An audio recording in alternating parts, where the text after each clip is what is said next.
Only a fool, or an idiot, would take the plunge on such a new and developing standard. But that didn't stop me from running out and buying one. Time for an honest review of this new tech. I'll start with gaming performance, even though it's by far the most underwhelming and disappointing feature. Here you can see gaming benchmarks for my Geforce 670 in 4K when compared with HD. There are plenty of places online that already offer benchmarks such as these, so this video will instead be about what 4K feels like to use, both in general and in particular games. In fact, let's start with pictures, which sums up the problem I have with it nicely. I looked at some high quality 4K wallpapers online, since I figured that this would be a good way of demonstrating 4K superiority.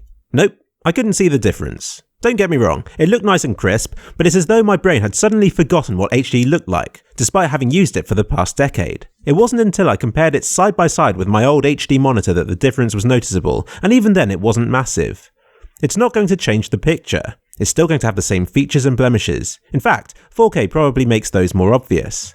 It was only when I compared some tiny detail on the screen, like a distant rock or some windows, that I could appreciate the improvement, as though the draw distance was a bit further before details were reduced to a hazy mess. Which you'd expect, given more pixels. What I didn't expect was how little I cared. In fact, it made me appreciate HD a lot more. With hindsight, I feel that it's the sweet spot between clarity and performance. It was a jump up from SD and the mess of resolutions that we had before it. It united consoles, TVs and PCs alike and has served us faithfully for years. With 4K, you can stare at any spot in the screen and make out more individual detail, but in practice, you don't. In the past, I would zoom into pictures to get a more detailed view of the interesting bits, and I ended up doing the same with 4K, even if every pixel was visible pre-zoom. In other words, it's got to the stage where the size of the thing you're looking at is more important than the amount of detail present on it, even if your eyesight isn't the problem. We humans are capable of seeing more details than HD, it's just that I personally don't care about what those improvements are. And I love graphics and technology. I can imagine that 4K will be handy in one-off instances, like those rare occasions where you have to confirm kills from across a map.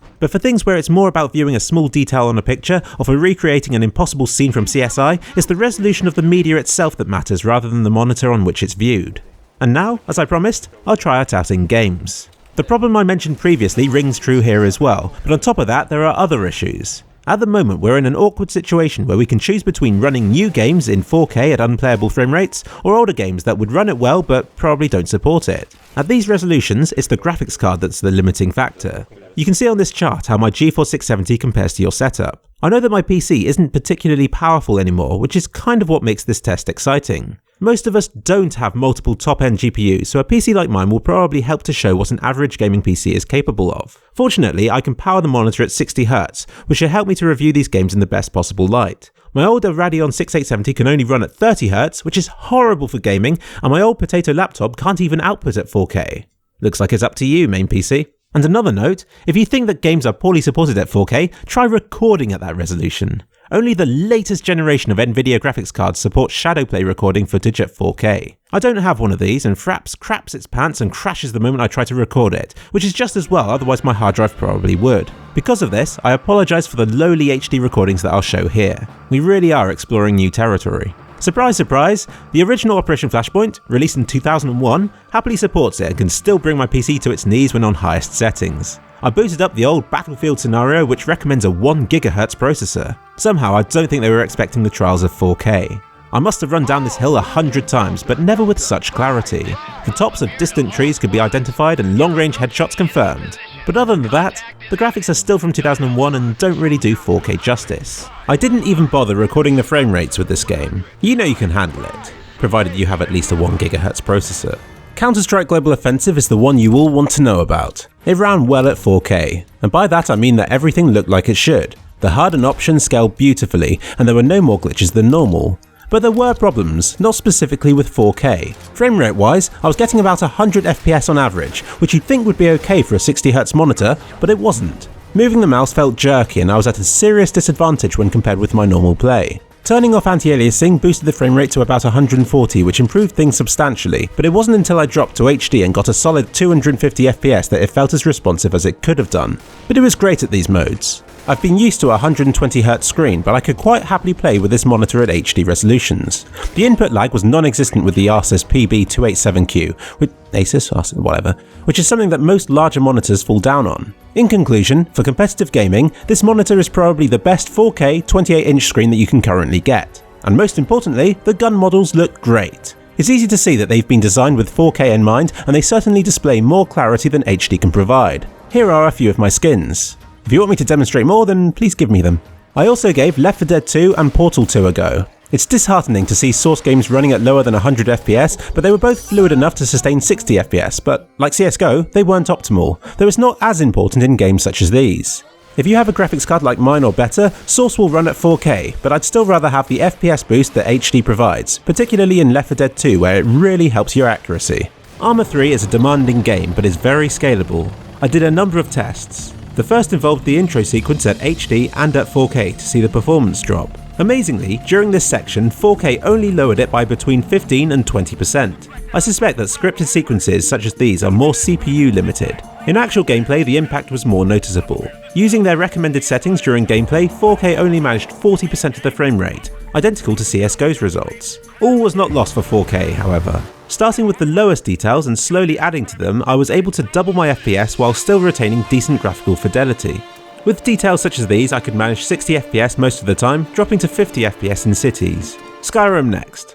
I have no problem running it in HD or even in 3D mode, but 4K brought it below the important 60 FPS mark. With both 2x anti-aliasing and FXAA, I got the same 40 FPS. Disabling anti-aliasing raised it by a few important frames per second and made it a lot more responsive, even if it wasn't 100% perfect. I didn't bother to tamper with other graphics settings, but I'm sure that if you're willing to sacrifice quality a bit, then you could get a solid 60 FPS with this game. 4K in this game really looks gorgeous. There's a lot of spiky and messy looking stuff in this game, and 4K really gave clarity to the edges. I could appreciate distant views a lot more, even though they're not exactly that detailed. The HUD scaled beautifully apart from the level up text, which was always present on the screen even when I didn't need it. GTA 5 is annoying at the best of times for insisting that you need graphics RAM to be able to run certain settings, and sadly, the high resolution textures had to go for me to even be able to load this game at 4K. And worse still, 4K was only 36% of the frame rate that HD was. This was when I had an idea. The real benefit of 4K is distant detail. That's in your gun model, but this isn't Counter-Strike. I ramped down the texture and close-up settings and set the draw distances to maximum, and sure enough, it looked great. Sure, it might only have been console quality close-up, but I didn't really care since GTA 5 isn't an ugly game even at those settings, plus it meant that I had beautiful distant scenery all around me as well as perfectly playable FPS. I had a good battle against the police on a skyscraper with excellent frame rates at 4K and could really appreciate it on a sandbox game like this. So I decided to boot up Cities Skylines, which I've never considered too taxing a game. Despite this, I was surprised by how low my frame rates were, even at HD settings. This goes to show that for slow-paced management games such as this one, you don't need 60 FPS. Upping it to 4K made the average frame rate drop by 40% from 44 to 26. It was a bit more jerky but still playable, and it really looks better in 4K thanks to its emphasis on quantity over quality. It's great to be able to see distant structures with more clarity since the game's focus is on the grand scale of city building. It seems as though you had to set your desktop to 4K for the game to be able to run at this setting though. Just a word of warning if it keeps reverting for you. Another, even more impressive example of 4K was Rome 2 Total War. The campaign map looked crisp and clear. I noticed things like details on the trees and cities that I hadn't seen before, and although the frame rate was halved, I didn't feel it negatively impacted on the experience at all. The battles were beautiful. It still maintained at least 20 FPS at all times at ultra settings, and the armies went from pixelated messes to tidy rows of people, kitted out with shiny looking gear. I was almost sick after going back to HD. Quantity over quality any day for me on this game. I may even give the campaign another go, using low details but high resolutions. This is what 4K does well. And finally, the age-old question, can it run Crysis 3?